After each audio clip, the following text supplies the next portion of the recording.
ஆண்டவராய் இயேசு கிறிஸ்துவின் நாமத்தினாலே இந்த நாளிலே உங்களுக்கு வாழ்த்துக்களை தெரிவித்துக் கொள்கிறேன். எப்படி இருக்கீங்க? சந்தோஷமாக இருக்கீங்களா? மகிழ்ச்சியாக இருக்கீங்களா? உங்களை சந்திக்கிறதுல மிகுந்த மகிழ்ச்சி அடைகிறேன். இந்த நாளிலும் பிறந்த நாளை திருமண நாளை கொண்டாடுகிற பிள்ளைகளை இயேசுவின் நாமத்தினால் ஆசீர்வதிக்கிறேன். இந்த நாளிலும் கூட ஆண்டவரின் வாழ்க்கையில் ஒரு அற்புதத்தை செய்ய மாட்டாரா? வியக்கத்தக்க ஒரு அதிசயம் என் கண்கள் காண நடக்காதா என்று சொல்லி நீங்கள் ஏங்கி தவித்து கொண்டிருக்கலாம். இன்றைக்கு ஆண்டவர் உங்களுடைய கண்கள் காண வியக்கத்தக்கதான ஒரு ஆச்சரியமான காரியத்தை அவர் உங்களுடைய வாழ்க்கையிலே செயல்படுத்த போகிறார். வாசிக்கிறேன், கேளுங்க. சங்கீதம் 118:23. அது கர்த்தராலே ஆயிற்று, அது நம்முடைய கண்களுக்கு ஆச்சரியமாக இருக்கிறது. அநேகர் வியக்கத்தக்கதாக ஆண்டவர் உங்களுடைய காரியங்களிலே வாழ்க்கையிலே ஆச்சரியத்தை செயல்படுத்த போகிறார்.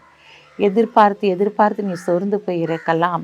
இன்றைக்கு ஆண்டவர் உன்னை பார்த்தா சொல்கிறாரு, உன் கண்கள் ஆச்சரியப்படும் விதமாக நான் அதிசயத்தை உன்னுடைய வாழ்க்கையிலே செயல்படுத்த போகிறேன். அதுக்கு முந்தின வசனத்தை பார்க்கும்போது இந்த நாளில் பார்க்குறோம், வீடு கட்டுகிறவர்கள் ஆகாதென்று தள்ளின கல்லே மூளைக்கு தலைக்கல் ஆயிற்று. யாரெல்லாம் ஆகாது என்று சொல்லி உன்னை ஒதுக்கி வைத்தார்களோ அவர்கள் கண்கள் காண ஆண்டவர் ஆச்சரியமான அற்புதமான காரியத்தை உன்னுடைய வாழ்க்கையிலே அவர் செயல்படுத்த போகிறார். நீங்கள் நினைச்சிருக்கிற காரியம் கொஞ்சம்தான், ஆனால் ஆண்டவர் செயல்படுத்த போகிற காரியங்கள் பெரிதாய் காணப்படுகிறது. ஏன்னா இஸ்ரவேல் ஜனங்களுக்கு முன்பாக யோசுவாவை அவர்கள் கண்கள் காண நான் மேன்மைப்படுத்துவேன் என்று சொல்லி வாக்குத்தத்தம் பண்ணி அவரை மேன்மைப்படுத்தினது போல இந்த நாளிலும் உன்னுடைய வாழ்க்கையிலே ஆச்சரியமான காரியத்தை அதிசயத்தை உன்னுடைய வாழ்க்கையிலே செயல்படுத்த போகிறார். அது அந்நிய கண்கள் அல்ல, உன் கண்களுக்கே ஆச்சரியமாக இருக்க போகிறது, அது வியப்பாக இருக்க போகிறது. இது எப்படி நடந்தது என் வாழ்க்கையிலே என்று சொல்லி நீ ஆச்சரியப்படும் விதமான காரியத்தை தேவன் உன்னத்திலிருந்து உன்னுடைய வாழ்க்கையிலே செயல்படுத்த போகிறார். பயப்படாதீங்க, அப்படிப்பட்ட அற்புதங்கள் உன்னுடைய வாழ்க்கையிலே நடக்க போகிறது. கண்களை மூடி ஜெபிப்போம். அன்புள்ள ஆண்டவரே, இந்த நாளுக்காக உமக்கு நன்றி செலுத்துகிற ஆண்டவரே, அப்பா இந்த நாளிலும் ஆண்டவரே எங்களுடைய கண்கள் காண ஆச்சரியமான காரியத்தை நீ செயல்படுத்த போகிறீரையா.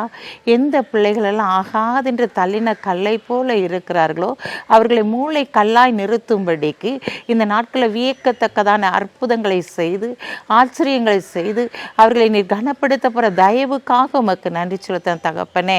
இந்த நாளிலும் பிறந்த நாளை திருமண நாளை கொண்டாடுகிற பிள்ளைகளை இயேசுவின் நாமத்தினால் ஆசீர்வதித்து ஜெபிக்கிறேன். இயேசப்பா, பயப்படாதே, நான் உனக்கு துணை நிற்கிறேன் என்று சொன்ன வார்த்தையின்படி அவர்களோடு துணை நின்று எல்லா காரியங்களையும் செயல்படுத்த போகிற தயவுக்காக உமக்கு நன்றி செலுத்துகிறோம். பொருட்படுத்திக் கொள்ளுங்க, ஆசீர்வதிங்க. இயேசுவின் நாமத்தில் ஜெபிக்கிற நல்ல பிதாவே, ஆமென்.